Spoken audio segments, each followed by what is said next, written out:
विद्यार्थियों नमस्कार। मैं डॉक्टर सोहनराज परमार, सहायक आचार्य हिंदी, राजकीय महाविद्यालय बाड़मेर।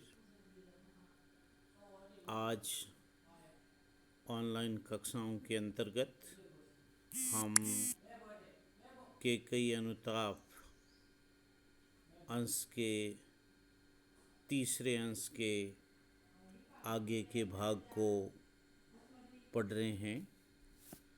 हमने पूर्व में ये पढ़ा था कि केकई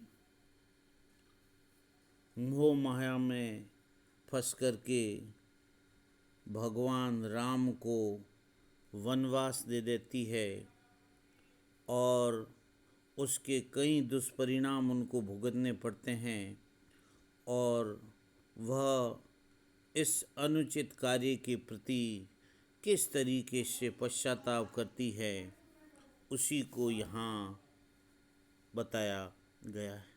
उससे आगे के अंश में केकई कह रही है, हा दंड कौन क्या उसे डरूंगी अब भी, मेरा विचार कुछ दया पूर्ण हो तब भी, हा दया हंत व घृणा अहा वह करुणा, वैतरणी सी है आज जानवी वरुणा, सशक्ति हूँ चिर नरक सुने सुविचारी, पर मुझे स्वर्ग की दया दंड से भारी, लेकर अपना व कुलिश कठोर कलेजा, मैंने इसके लिए ही तुम्हें वन भेजा, घर चलो इसी के लिए न रूठो अब यों, कुछ और कहूँ तो उसे सुनेंगे सब क्यों, मुझको यह प्यारा और इसे तुम प्यारे, मेरे दुगने प्रिय रहो न मुझसे नारे। साकेत का अष्टम सर्ग। अष्टम सर्ग में केकई अनुताप। चित्रकूट में भरत जी के साथ केकई जाती है और राम जी से अपना पश्चाताप करती हुई आग्रह करती है कि हे राम जी, मुझसे बड़ा अनुचित कार्य हो गया है और इसके लिए मुझे भारी दंड भी मिल गया है, लेकिन मेरे इस अनुचित कार्य को माफ़ करते हुए आप घर वापस लौट चलो। उसी के संदर्भ में यहाँ के हा दंड कौन क्या उसे डरूंगी अब भी, हा दंड कौन क्या उसे डरूंगी अब भी। मैंने केकई कह रही है, मैंने जो ये अनुचित कार्य किया है, मैंने जो ये अनुचित कार्य किया है, उसका मुझे कौन सा दंड अब मिलना शेष। प्रश्नवाचक शैली में वो कह रही है कि मैंने जो ये अनुचित कार्य किया है उसका मुझे कौन सा दंड अब मिलना शेष है।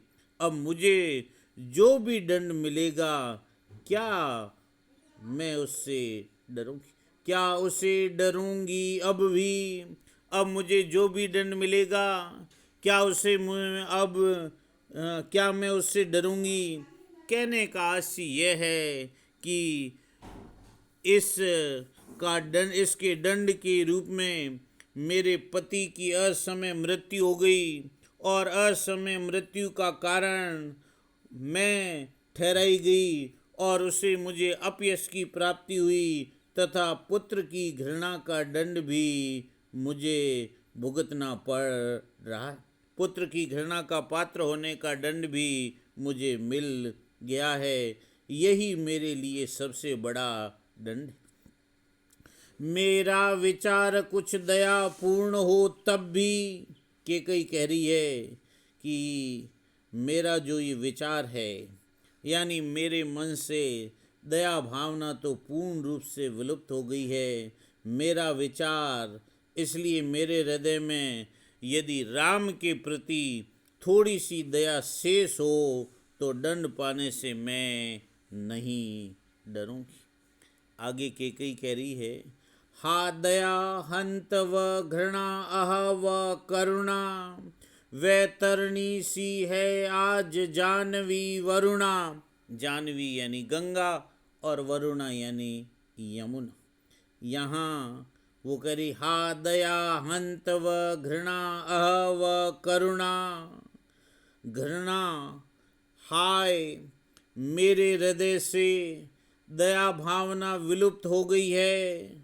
और कह रही है हंत व घृणा, और घृणा भी है वो विनष्ट हो गई है। घृणा, हंत व घृणा, घृणा और राजा दशरथ की करुणा दृष्टि ही उस समय अधिक थी। आगे वो कह रही है वैतरणी सी है आज जानवी करुण वरुणा। इस पापपूर्ण कार्य से मेरे लिए अब स्वर्ग प्रदान करने वाली गंगा और यमुना नदी भी नरक की नदी वैतरणी के समान कष्टपूर्ण लग रही है। वैतरणी नरक में बहने वाली एक नदी है, इसलिए केकई कह रही है कि वह स्वर्ग प्रदान करने वाली गंगा और यमुना नदी भी आज मुझे नरक की नदी वैतरणी के समान कष्ट प्रदान करने वाली लग रही। यहाँ गंगा और यमुना नदी को भी वैतरणी नदी के समान बताया गया है। गंगा और यमुना को वैतरणी की उपमा दे दी गई है, उपमा अलंकार है। आगे वह कह रही हैं कि सशक्ति हूँ सिर नरक सुने सुविचारी, पर मुझे स्वर्ग की दया दंड से भारी। केकई कह रही है कि मैं इस तरह से लंबे समय तक नरक को भोगने के लिए तैयार। सशक्ति हूँ चिर नरक यानी लंबे समय तक नरक में रहने का जो कष्ट है वह मैं सह सकती हूँ। इस तरह मैं लंबे समय तक नरक भोगने को तैयार हूँ। सुने सुविचारी, ये बात सब लोग बड़े ध्यान से सुन लें कि मैं लंबे समय तक नरक का कष्ट भोगने को तैयार हूँ, पर मुझे स्वर्ग की दया दंड से भारी। परंतु अब मैं स्वर्ग प्राप्त करने की दया नहीं चाहती, पर मुझे स्वर्ग की दया दंड से भारी। लेकिन अब मैं स्वर्ग प्राप्त करने की दया नहीं चाहती हूँ। आगे केकई श्री राम से कहती है लेकर अपना ये कुलिस कठोर कलेजा, मैंने इसके लिए ही तुम्हें वन भेजा। केकई श्री राम से आग्रह कर रही है, कह रही है कि उस समय मैंने अपना कलेजा, मैंने अपना हृदय वज्र के समान कठोर बनाया और तुमको वनवास दे दिया, तुम्हें वनवास दे दिया। लेकर अपना ये कुलिस कठोर कलेजा, मैंने इसके ही लिए तुम्हें वन भेजा। केकई श्री राम से आग्रह कर रही है, कहती है कि उस समय मैंने अपना कलेजा, मैंने अपना हृदय वज्र से भी कठोर बना दिया था और तुम्हें वनवास भेज दिया, तुम्हें वनवास प्रदान कर दिया था। घर चलो इसी के लिए न रूठो अब यों, कुछ और कहूँ तो उसे सुनेंगे सब क्यों। ये कह रही है, केकई कह रही है कि उस समय मैंने अपना हृदय कठोर बना दिया था, मैं दयाहीन हो गई थी, और परंतु अब वह कठोर विचार समाप्त हो गया है। अब कठोर विचार मेरे हृदय में नहीं रहा है। उस समय तो मैं दयाहीन हो गई थी, लेकिन अब मेरे मन से ये कठोर विचार समाप्त हो गया है। इसलिए हे श्री राम, घर चलो इसी के लिए न रूठो अब यों।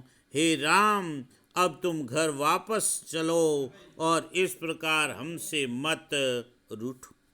केकई कह रही है कि अब वह कठोर भावना मेरे हृदय से समाप्त हो गई है। इसलिए हे श्री राम, अब तुम घर वापस लौट करके चलो और इस प्रकार हम परिवारजनों से तुम मत रूठो। आगे कह रहे हैं, मुझको वह प्यारा और इस कुछ कहूँ और कहूँ तो उसे सुनेंगे सब क्यों, कुछ और कहूँ तो उसे सुनेंगे सब क्यों। इस समय यदि मैं और कुछ कहूँ तो उसे सभा में उपस्थित लोग, चित्रकूट की सभा में उपस्थित सारे लोग सुनेंगे, भला वे क्यों सुने। इसलिए मैं है वो ज़्यादा बात क्यों करूं। मुझको ये प्यारा और इसे तुम प्यारे, मुझको यह प्यारा, कैकेयी कह रही है कि मुझको मेरा पुत्र भरत प्यारा है और इसे तुम प्यारे, और भरत को तुम सबसे अधिक प्रिय हो, और इस दृष्टि से मेरे दुगने प्रिय रहो न मुझसे न्यारे।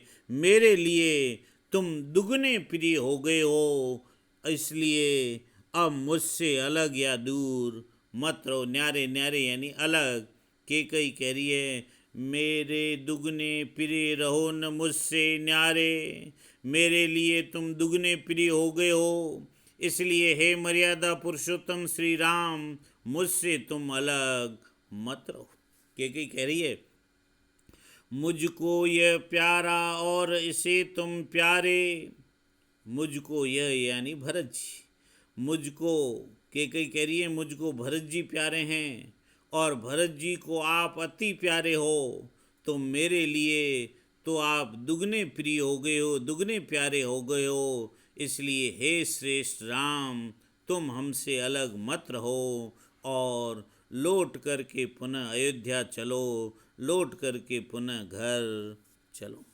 यहाँ कैकेयी कह रही है कि वनवास देते समय कैकेयी में जो कठोर भावना थी वह भावना अब विलुप्त हो गई है, और कैकेयी कह रही है कि अब कठोर भावना चली गई है और मेरे मन में दया भावना आ गई।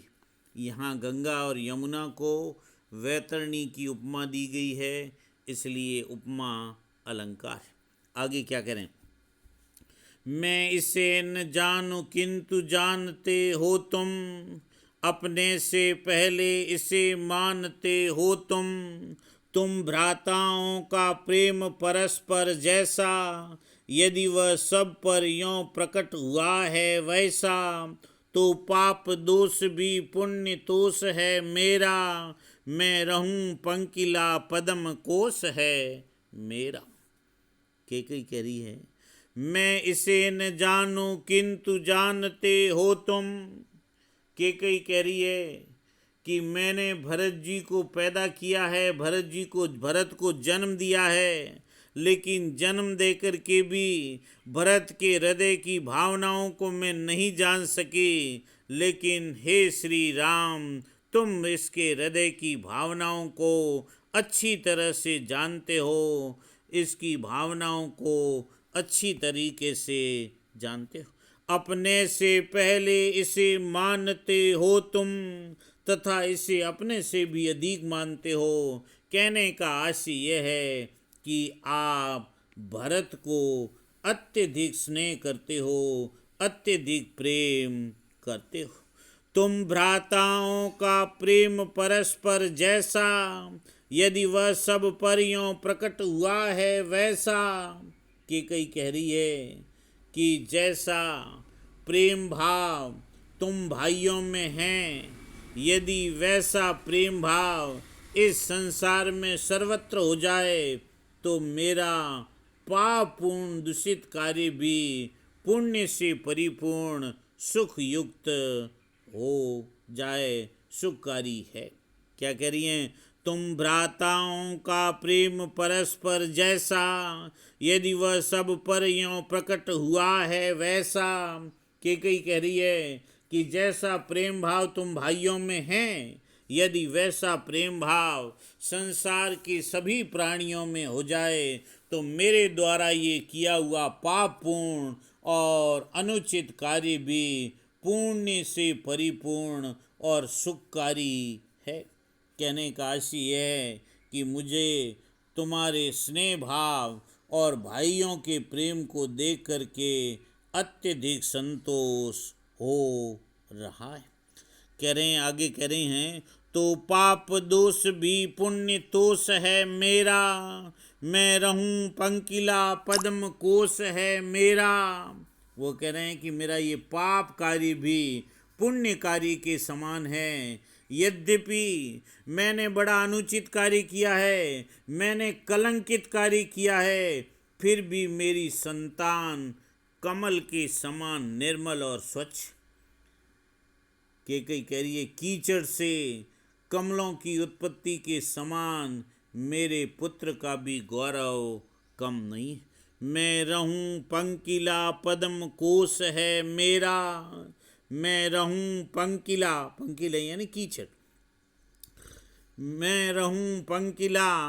जिस तरीके से कीचड़ से कमलों की उत्पत्ति के समान कमल की उत्पत्ति होती है, वैसे ही मेरे पुत्र का गौरव कम नहीं।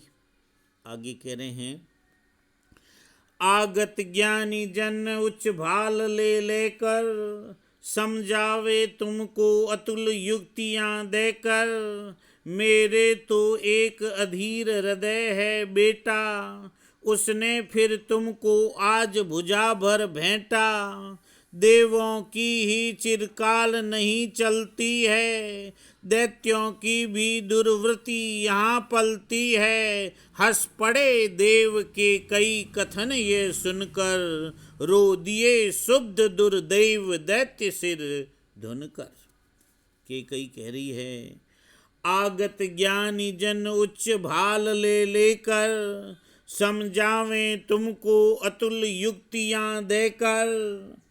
के कई कह रही है कि इस चित्रकूट की सभा में दूर दूर से बहुत ज्ञानी लोग यहाँ आए हुए हैं, और ये चित्रकूट में आए हुए ज्ञानी लोग तुम्हें श्रेष्ठ उपदेश दें, अनेक प्रकार की युक्तियां बता करके तुम्हें समझावे, ताकि तुम वापस लौट चलने का मानस बना सको और वापस अयोध्या लौट चलो। समझावे तुमको अतुल युक्तियां देकर, मेरे तो एक अधीर हृदय है बेटा, उसने फिर तुमको आज भुजा भर भेंटा। वैसे भी मेरे अधीर हृदय का साक्षी, मेरे धैर्यहीन हृदय का साक्षी मेरा ये बेटा भरत है, जिसने यहाँ आकर के आज तुम्हारा आलिंगन किया है, तुमने तुमसे भुजाओं से है वो भेंट की है। कहने का आशय यह है कि आज तुम्हारा, जिसने यहाँ आकर के आज तुम्हारा आलिंगन किया। केकई आगे कहती है, देवों की ही चिरकाल नहीं चलती है, दैत्यों की भी दुर्वृत्ति यहाँ पलती है। केकई यहाँ कह रही है कि इस संसार में सदा देवताओं की भी नहीं चलती है। केकई कहती है कि इस संसार में सदा देवताओं की भी नहीं चलती है, फिर भी अपितु इस संसार में दैत्यों के दुराचरण भी चलते रहते हैं। केकई कहती है कि इस संसार में सदैव देवताओं की नहीं चलती है, बल्कि इस संसार में दैत्यों के दुराचरण भी चलती रहती है। चक्रवर्त परिवर्तनते सुखानी च दुखानी च, यानी सुख और दुख जीवन में चक्र की तरह बदलते रहते हैं। कहने का आशय यह है कि धरती पर मनुष्य हमेशा अच्छे कार्य नहीं करता है। इस जगत में मनुष्य हमेशा ही अच्छे कार्य नहीं करता है, कभी कभी वह बुरा कार्य भी कर बैठता है, कभी कभी वह बुरा कार्य भी कर बैठता है। और मैंने भी उस समय दुर्वृत्ति, मैंने भी उस समय दुर्वृत्ति के भाव से तुम्हें वनवास देकर दुर्वृत्ति का परिचय दिया, मेरे मन में भी दुर्वृत्ति पैदा हो गई। आगे केकई कह रही है, हंस पड़े देव के कई कथन ये सुनकर, रो दिए शुद्ध दुर्दैव दैत्य सिर धुनकर।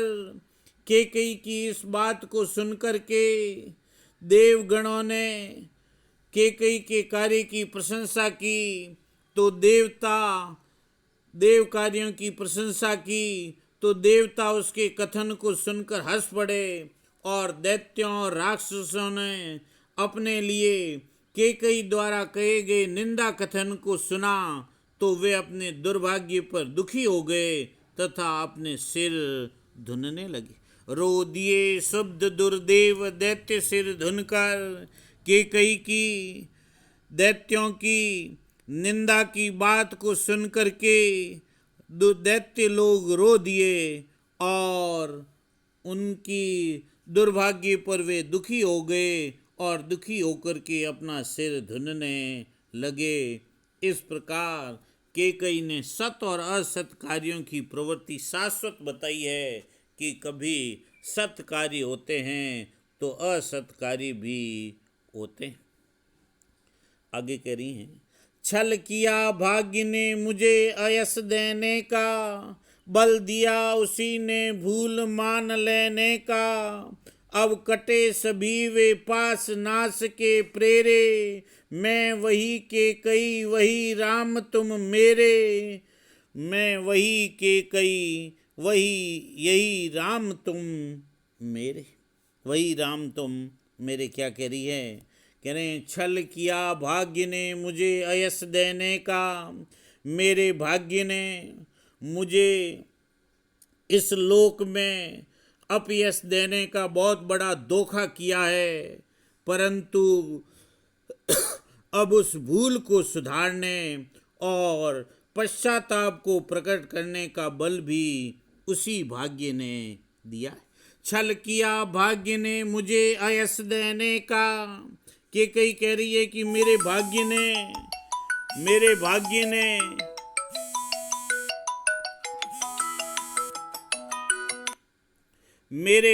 ने मुझे इस अपयश को देकर मेरे साथ बहुत बड़ा धोखा किया है, परंतु अब उस बल दिया उसी ने भूल मान लेने का, परंतु उसी भाग्य ने मुझे इतनी ताकत दी है कि भूल को सुधारने और पश्चाताप को प्रकट करने का बल भी उसी भाग्य ने मुझे प्रदान किया। जिस भाग्य ने मुझे अपयश देने का बल दिया था, उसी भाग्य ने मुझे भूल सुधार कर पश्चाताप करने का बल भी प्रदान किया है। अब कटे सभी वे पास नाश के प्रेरे, मैं वही के कई वही राम तुम मेरे। यहाँ कह रहे हैं, अब बुरी भावनाओं से प्रेरित, पहले मेरे मन में बुरी भावनाएं हो गई थी और बुरी भावना पैदा होने के उस प्रेरणा से मैंने राम जी को वनवास दे दिया था। अब बुरी भावनाओं से प्रेरित मेरे वे सारे बंधन कट जावे, अर्थात सारे बुरे विचार दूर हो जावें, और अब मैं तुम्हारे लिए वही मंजली माँ केकई हूँ तथा तुम मेरे लिए वही पूर्व जैसे प्रिय राम। तुम मेरे लिए वही पूर्व जैसे प्रिय राम हो। धन्यवाद।